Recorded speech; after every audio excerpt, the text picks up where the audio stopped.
है ज्ञानवापी के व्यास तहखाने का रहस्य, जहां 30 सालों के बाद जिला अदालत ने दे दी है पूजा को मंजूरी और वहां गूंज उठी है हर हर महादेव की जयकार। क्या श्रृंगार गौरी इस व्यास तहखाने से अलग है? जिला अदालत के आदेश आने के बाद से ही ज्ञानवापी में भक्तों की भीड़ उमड़ रही है। लोगों में खुशी की लहर दौड़ पड़ी है, लेकिन इसके साथ ही कुछ लोगों के मन में कई तरह के सवाल दौड़ रहे हैं कि आखिर ये व्यास जी का तहखाना है क्या ये इन दिनों खबरों में चल रहे श्रृंगार गौरी के मंदिर का ही कोई हिस्सा है? और अदालत की तरफ से क्यों मिली है यहाँ पर पूजा को मंजूरी? देखिए, जिस व्यास तहखाने की यहाँ पर बात हो रही है वो श्रृंगार गौरी से अलग है और श्रृंगार गौरी एक मंदिर है जो ज्ञानवापी के बगल में बना हुआ है। वहीं बात की जाए व्यास तहखाने की तो व्यास जी का तहखाना ज्ञानवापी के नीचे स्थित है। ऐसा दावा किया गया है कि यही वो जगह है जहाँ पर हिंदू देवी देवताओं की मूर्तियाँ मिली है। एएसआई की सर्वे की रिपोर्ट में भी इसका साफ साफ जिक्र किया गया है। इस रिपोर्ट में कहा गया है कि यहाँ मूर्तियों के अलावा कुछ ऐसे साक्ष्य भी मिले हैं जिनसे पता चलता है कि ज्ञानवापी एक मस्जिद नहीं बल्कि एक मंदिर ही है।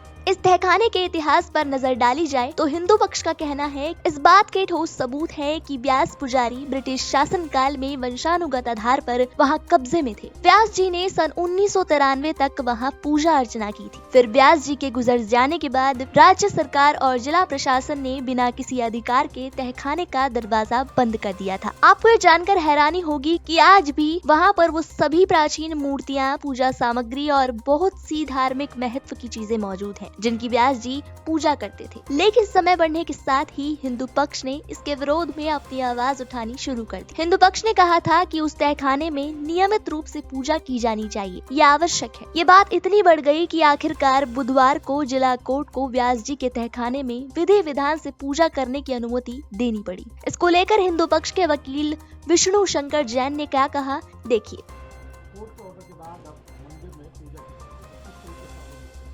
देखिए, बहुत बड़ा डेवलपमेंट है ज्ञानवापी केस में और मैं बताना चाहता हूँ कि व्यास परिवार के तहखाने में उस सेलर में जो नंदी भगवान के ठीक सामने वहाँ पूजा पाठ नियमित रूप से होती रहती थी और गलत ढंग से वो पूजा पाठ रोकी गई थी नवंबर 1993 के बाद। बिना कोई रिटर्न ऑर्डर के वहाँ पे पूजा पाठ रोक दी गई। व्यास जी को उस तहखाने से बाहर कर दिया गया। Section 3 of places of worship act के वायलेशन में वहाँ बैरिकेडिंग लगा दी गई बिना किसी रिटर्न ऑर्डर के। मेरी इस बात को प्लीज़ अप्रिशिएट करिएगा कि बिना किसी रिटर्न ऑर्डर के पूजा रोकी गई और बिना किसी रिटर्न ऑर्डर के वहाँ बैरिकेडिंग लगाई गई बिना कोई नोटिस दिए हुए। तो आज उस इलीगल काम को माननीय डिस्ट्रिक्ट कोर्ट वाराणसी ने रेक्टिफाई किया है और मैं बहुत खुश हूँ कि राज्य सरकार ने कोर्ट के ऑर्डर की कंप्लायंस में वहाँ पे पूजा पाठ स्टार्ट कर दिया। नहीं, पूजा पाठ शुरू हो चुकी है और कल रात से ही पूजा पाठ शुरू हो गई है। आज 12 बजे भोग आरती भी वहाँ पे हुई है और 5 टाइम वहाँ पे आरती होगी नियमित रूप से। उसका भी शेड्यूल मैंने मेंशन कर दिया अपने ट्वीट में।